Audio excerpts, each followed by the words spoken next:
Then we got Oz Cobb, friend of the channel. Epic. Legendary. Criticisms, I labeled that Ethan is that he's a bad boss, a tyrant of a boss. I just implied that he was being taken advantage of by people either in his community or outside of his community, and I called him a bitch-made coward. That was like the summary of personal insults. Okay, so you're so dumb you don't understand even what you did. I don't care about any of those things. You said I'm hallucinating anti-Semitism. That's fucking an insane thing to accuse someone of, especially a Jew as a non-Jew, to level that and be like, actually, Ian Idubbs, a white motherfucker with no association with the Jewish religion, am telling you what is anti-Semitism. Dude, what? Talk about Hassan's sword. I don't want to talk about Hassan's sword hilt. Is that right? You don't want to talk about the sword hilt? You just grandstanded about how crazy it is I called you a Nazi. Why? I don't want to talk about it. Because Ethan himself basically admitted already multiple times he doesn't think any of us did that intentionally. And he... This is beyond mental. This is like so blackpilling. What am I supposed to think of this? Okay, I'm going to play it. You guys might not know where this is going, so I'll just play it. About Hassan's sword hilt, because Ethan himself basically admitted already multiple times he doesn't think any of us did that intentionally. And he would be right. Do I think any of them actually like wanted to put a swastika in the photo? No, no. I don't actually think that. The chances that they did on purpose is close to zero, right? So I'm not accusing them. I picked up what happened. Did we say anything else? Between then and when I called you a Nazi. This is he's lying. And is he doing this on purpose or is he dumb? It's getting really hard to tell. This is what's so blackpilling. It's like dumb.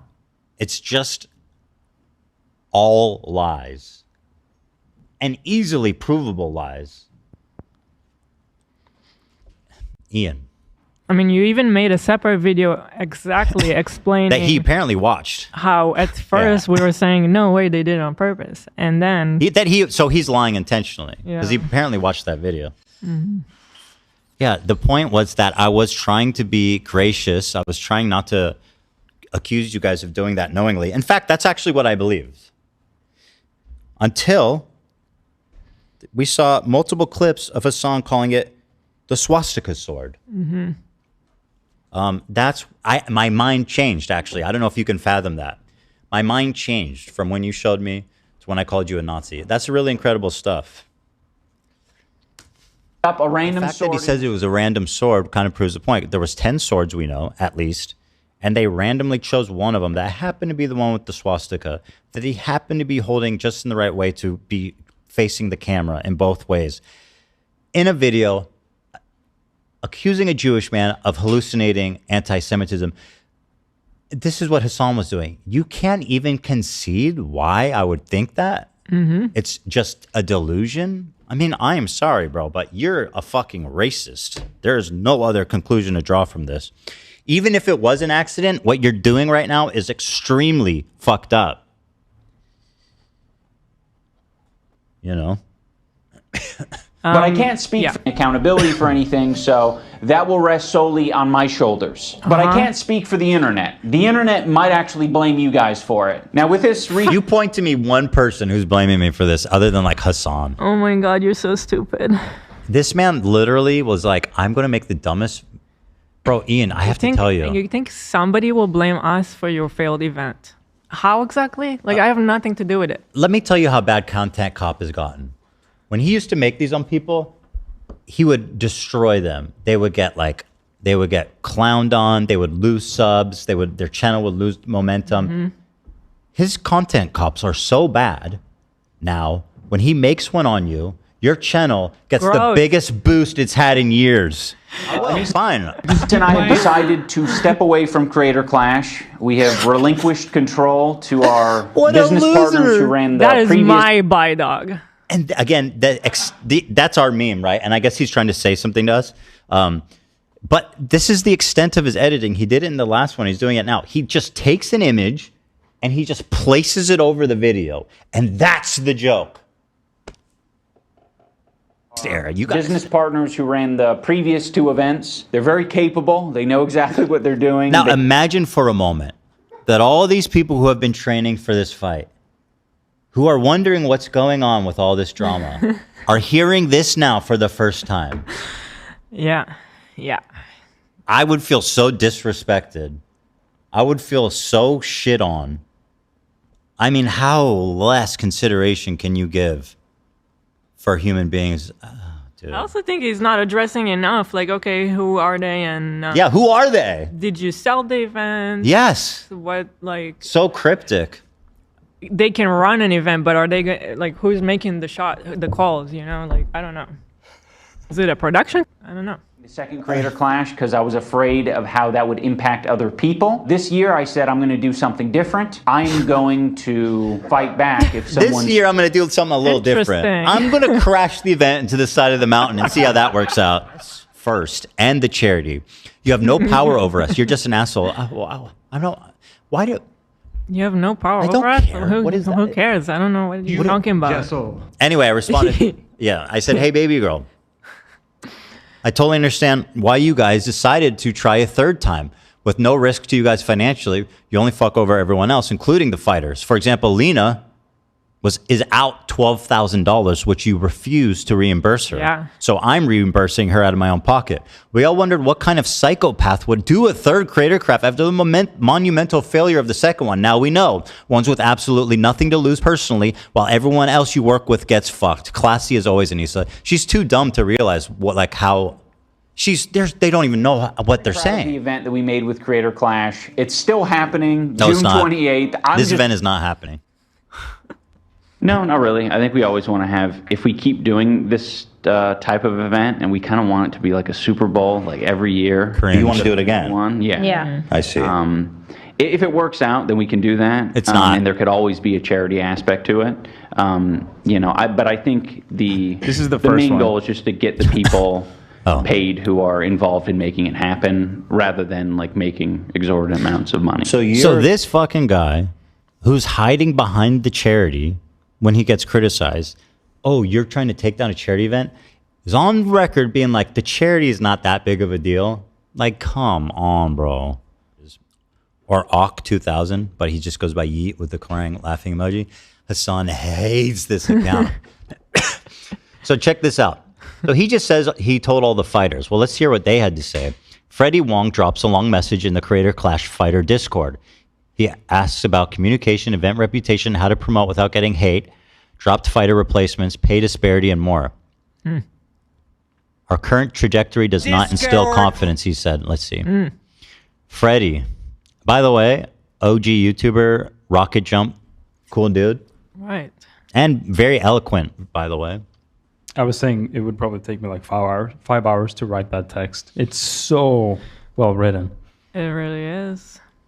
Freddie Wang, everybody. Wong. Professional. Freddie Wong.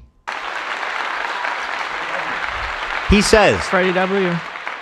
illustrious fellow warriors and event handlers, I hope everyone's getting a good day of rest in. In the wake of the new announcement video detailing the change of ownership of CreatorClash, or to be more accurate, the brief statement detailing changes in the ownership structure of CreatorClash, followed by 28 minutes of continued relitigation of what I'll charitably call internet nonsense. He's right. Do you want... You're so unserious. It's cooking. There remain some lingering questions that I, as well as, I suspect, other fighters, would appreciate clarity on. As I noted in my previous message, this guy got a high score on the SAT. This guy's probably close to 1600. You can just tell. As I noted in my previous message, I would expect communication with the fighters to be at the absolute top of your priority list, as I don't believe any of us enjoy finding out about substantive developments via 15-second clips from muckraking Twitter accounts. Now. Yeah, I mean, he's the muckraker. But no one blames him for that. Nobody blames the tiger for eating. You know what I mean? Let's hear how he characterized this again. An analogy. You guys get it. We've already told all the fighters, and it seems like most people understand that this is the best move. If the previous... Okay, now let's see what they're actually saying. He says, followed by 28 minutes of continued relitigation of what I'll charitably call internet nonsense. And then he continues to say, we don't enjoy finding out substantive developments fit in 15-second clips on muckraking Twitter accounts. Okay, that seems to be at odds. Why are people so... What is the communication strategy and cadence we can expect from the organization moving forward? And how do we ensure we, the people signed up to get punched in the head, receive information ahead of the general public? That is a great question. You're receiving information at the same rate as the general public? Respectful to Lena, right? I was trying to preserve, for her to have a good experience there. What are the plans and projected timetables with regards to finding replacements for the drop fighters? And what is the strategy behind how they will be rolled out? At the onset of the event, the character of the individuals on the fight card was a major factor in my participation. That's a really good point. Because he's like, I don't want Yeah. Well, for example, some of the people he's reaching out to, like Ice Poseidon. Right. I don't want to fight with Ice Poseidon, On the onset of the event, the character... what say do we, the fighters, have in this decision? None. What assurances do we have that whoever gets recruited doesn't bring more controversy and negative attention to the event? None. This guy wants to quit so bad, but he's like, they're so deep into it. This close to the event. In other words, if we're paying everyone the same, do we think that the amount is going to be enough to commit a fight-ready heavyweight and welterweight willing to withstand the crossfire by being in the midst of a aforementioned internet nonsense? Right. You're not going to find a already ready-to-go person. That's not happening. That's a good question. So, are they going to have to get somebody to want to do it, pay them a lot more? And this is another shady thing he's referring to, is that Harley was like, hey, they're paying us all different, even though they promised us everyone's getting paid the same. Moving forward, what are the plans and projected timetables to market and promote the event? Who is taking the lead on this? An individual within the organization, a PR company? Can you provide an outline of the comms approach given the current situation we're in? What is the timetable for updating social media and the event website to be more accurately reflect our current lineup? Again, at this point, and I think even now, their website is still not updated. Having run my share of organizations at various scales, I can appreciate the complexities of internal versus external comms, cadence, and tone. However, I believe I speak for all of us when I say that the current strategy of zero prior communication or heads up internally to the fighters is unacceptable methodology moving forward. Providing dates for upcoming announcements without any information as to the content of those announcements isn't enough. Our current trajectory does not instill confidence, and I look forward to hearing about what substantive changes we plan to implement. Finally, I'd like to stress that I speak here for myself, but I encourage my other buff gladiators to chime in. I'm tired of stressing out about this stuff in the dark. Let's stress out about this stuff together. What a guy. Yeah. By the way. I don't think they could run this worse, frankly. If you want to listen, I wish I could take credit for this event crashing into the mountain. Trust me, I would take credit. If I thought it was warranted, I would be like, yes, I did that shit. But man, ain't nothing. And it seems like most people understand that this is the best move. If the This man just looked in the camera and said, our fighters understand this is the best mood and we've told them everything. Crash cut to Freddie Wong being like, you haven't told us anything. We're super stressed about this. The way you're acting is inappropriate. I have no confidence in this event. That's crazy that he would say that. Pretty amazing stuff here, Ian. Wouldn't you say? I can't wait for your next video, man.